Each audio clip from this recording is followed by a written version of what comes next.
Let me start right off the bat and say that Nioh is a hard game. If you've played Dark Souls or Bloodborne and didn't like it, then this game probably isn't for you. Nioh has been through many changes over the years, to the point that it was actually classified as being in development hell. But it's finally here, it's made it to release. Throughout the review I will be referring to Dark Souls here and there, since Nioh seems to take notes from that series. However, I don't think that this game is a Dark Souls clone because it's so much more than that. Nioh's story is one that really just acts as a backdrop for your demon slaying. You take on the role of real-life English navigator William Adams, albeit a fictionalized version.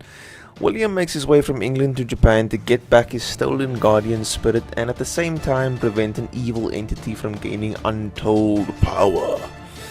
While on the journey to the east, William studies some scrolls and becomes a self-taught samurai / Sengoku period action hero. While William may not be the most developed character ever, the companions he meets along the way more than make up for it. Along the way we'll meet real historical figures such as Hattori Hanzo and Tokugawa Ieyasu. The cast of characters is great and adds a bit of light-heartedness to what initially appeared to be a very serious action RPG.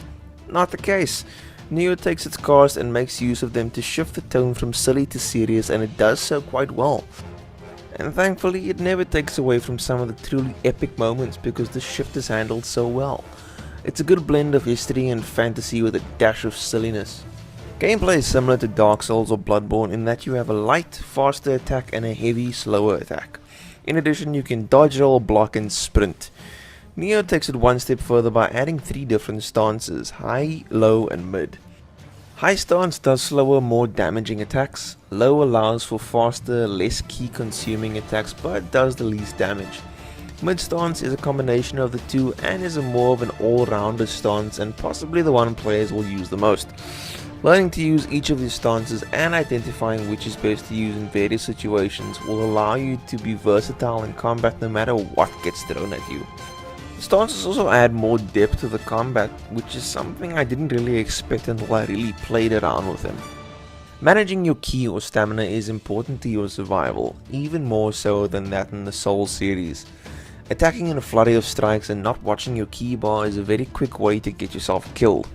If you do happen to find yourself with a depleted ki bar, William will stand still, resulting in being left wide open to an attack. If it's a particularly hard-hitting enemy, you could very well be screwed. Thankfully, Nioh introduces something called a ki pulse, a technique which can be performed in order to regain a chunk of ki after an attack. Getting the timing right in addition to performing it in combat adds a new layer to the challenge, but it doesn't make it feel impossible. Regardless of which enemy you come across in the game, you will also be able to see their ki bar, which makes wearing them out just as important as slashing away at their health. Combat isn't just limited to slashing away at enemies. Aside from just being a samurai, William is also able to make use of ninjutsu and onmyo magic. The various skills from these categories can be unlocked using skill points that you earn as you play. Skills can then be bought from the skill tree and then prepared either at a shrine or before a mission begins. You'd think that dealing with all of these mechanics would be complicated, but fortunately the game does such a good job at showing you the ropes that switching stances and performing ki pulses becomes second nature, so much so that it actually made playing the game that much more enjoyable. Nioh also has something called living weapons, which is a burst of invulnerability that becomes available once enough enemies have been slain to fill the gauge. It serves as a nice ace up your sleeve when attempting to deliver the finishing blow to a boss giving you a hard time. With enemies dotted within the many missions, there is no shortage of chances to test your skill. However, each encounter should be treated with the utmost patience and skill. You never really know when you might get beaten down by a fairly basic enemy, which can be downright embarrassing. The level design also helps with keeping things interesting. Destroyed temples, war-torn villages and cave networks are some of the many locations you'll visit. Each of the areas has been designed in a way that rewards exploration, be it finding a shortcut to a shrine or getting to the end of a path and finding a chest filled with precious loot. Nioh's boss fights are awesome. It doesn't matter whether you're facing off with lightning fast human enemies or huge demons, you're gonna find a challenge here. However, it goes without saying that some fights are going to be a little more difficult than others. What stuck out for me was the boss design, as most, if not all of them, were based off actual creatures from Japanese folklore. If you're struggling with a particular boss, you can summon another player to assist you with the fight. However, the difficulty doesn't spike that much, so taking on a boss as a duo might go a little faster than expected, taking a lot of the challenge away from the fight. The best way to make use of the carp is by taking on Twilight missions, which are incredibly challenging versions of missions that you have already completed.